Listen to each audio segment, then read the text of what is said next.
नमस्कार। आज के इस विश्लेषण में हम बात करने वाले हैं एक ऐसे विषय पर जो मेल हेल्थ का एक बेहद जरूरी लेकिन अक्सर इग्नोर कर दिया जाने वाला हिस्सा है। पेनिस यानी लिंग की साफ सफाई और हाइजीन मेंटेनेंस। यह एक बहुत ही सीधा क्लिनिकल विश्लेषण है जिसका मेन फोकस है इन्फेक्शंस को रोकना और बेहतर हेल्थ को सुनिश्चित करना। तो चलिए बिना किसी देरी के इस जरूरी विषय में गहराई से उतरते हैं और देखते हैं कि स्रोत सामग्री हमें क्या बताती है। तो चलिए देखते हैं आज हम क्या क्या कवर करने वाले हैं।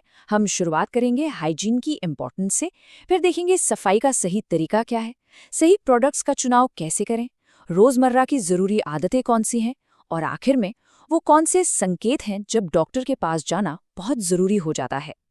तो सबसे पहले बात करते हैं हमारे पहले पॉइंट की। आखिर हाइजीन मेंटेन करना इतना जरूरी क्यों है? देखिए, शरीर के इस हिस्से में पसीना, नेचुरल ऑयल्स और डेड स्किन सेल्स का जमा होना एक बहुत ही आम बात है। और जब ये तीनों चीजें मिलती हैं ना, तो एक सफेद या पीले रंग का पदार्थ बनता है। क्लिनिकल भाषा में इसे स्मेग्मा कहा जाता है। अब यहाँ ध्यान देने वाली बात यह है कि ये कोई बाहरी या अजीब बीमारी नहीं है, बल्कि बॉडी की नेचुरल प्रोसेस का ही एक नॉर्मल बायोलॉजिकल रिजल्ट है।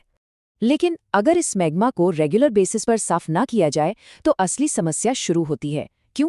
क्योंकि इसकी वजह से तेज बदबू और खुजली शुरू हो सकती है। और बात सिर्फ यहाँ तक नहीं रुकती।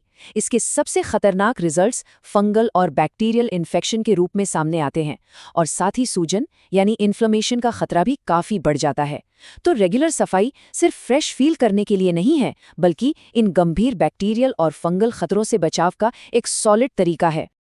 अब आते हैं हमारे दूसरे हिस्से पर। आखिर इसकी सफाई का सही तरीका क्या है?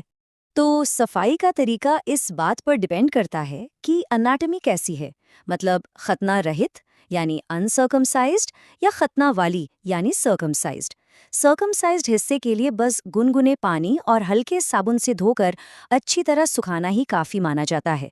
लेकिन अगर स्थिति अनसर्कमसाइज्ड है तो एक विशेष और थोड़े सावधानीपूर्वक प्रोसेस की जरूरत पड़ती है।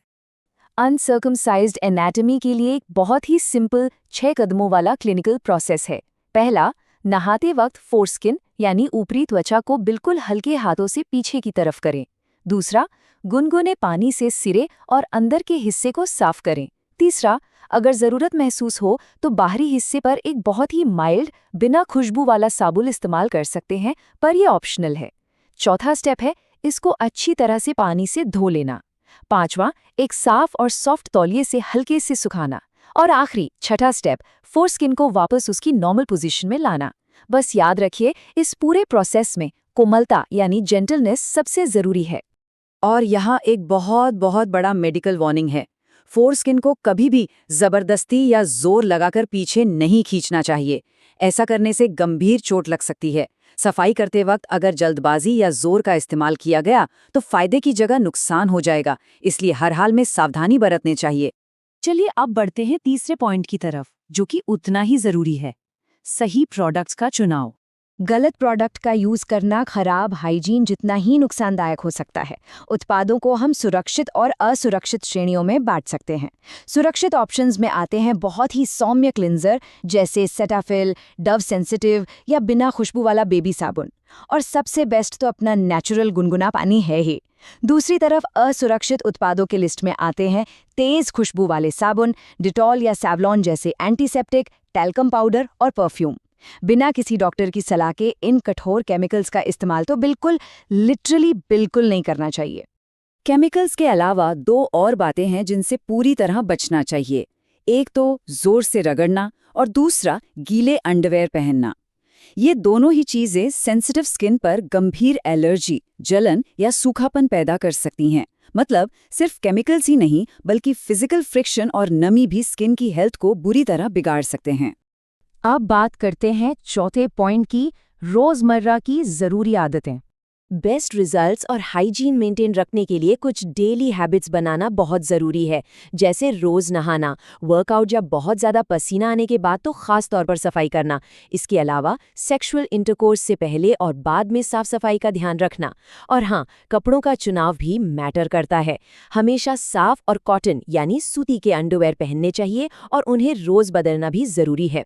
कॉटन क्या करता है ना, वो नमी को ट्रैप नहीं होने देता, जिससे बैक्टीरिया पनपने का चांस लगभग खत्म हो जाता है। आखिर में 5वां और आखिरी हिस्सा, डॉक्टर से कब मिलना चाहिए। देखिए, हम सभी को कुछ क्लियर वार्निंग साइंस को पहचानना आना चाहिए। अगर लगातार खुजली हो रही है, लालपन या सूजन दिख रही है, किसी भी तरह का दर्द है या तेज बदबू आती है, या फिर सफाई के बाद भी बार बार सफेद परत बन रही है और फोरस्किन पीछे नहीं जा रही है, तो रुकिए।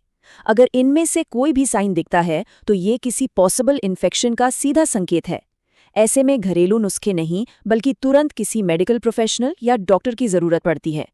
इस पूरे विश्लेषण को अच्छे से समझने के लिए हमारे स्रोत सामग्री में एक बहुत ही बढ़िया और सिंपल कंपैरिजन दिया गया है। उसमें कहा गया है, पेनिस की सफाई बिल्कुल वैसे ही जरूरी है जैसे चेहरे की सफाई। जैसे चेहरे के लिए हल्का फेस वॉश चुना जाता है, वैसे ही इस सेंसिटिव हिस्से के लिए माइल्ड, बिना खुशबू वाला क्लिंजर चुनना चाहिए। ये कोट अपने आप में ये बात साफ कर देता है कि इस हिस्से की स्किन कितनी डेलिकेट होती है और इसके साथ उतनी ही कोमलता बरतनी चाहिए जितनी चेहरे के साथ बढ़ती जाती है। तो इस सब के बाद एक बड़ा सवाल दिमाग में आता है, ये छोटी छोटी आसान डेली हाइजीन हैबिट्स आखिर किस तरह लॉन्ग टर्म हेल्थ, आराम और कॉन्फिडेंस दे सकती हैं। जवाब बहुत सिंपल है, हाइजीन ही सबसे बड़ी सुरक्षा है। सही देखभाल और साफ सफाई के जरिए ही इन्फेक्शन से बचा जा सकता है। जरा सोचिए कि कैसे ये साइंटिफिक और छोटी छोटी आदतें रोजमर्रा की जिंदगी में एक बहुत बड़ा पॉजिटिव फर्क ला सकती हैं। तो आज के इस विश्लेषण में बस इतना ही। हमारे साथ जुड़े रहने के लिए बहुत बहुत शुक्रिया।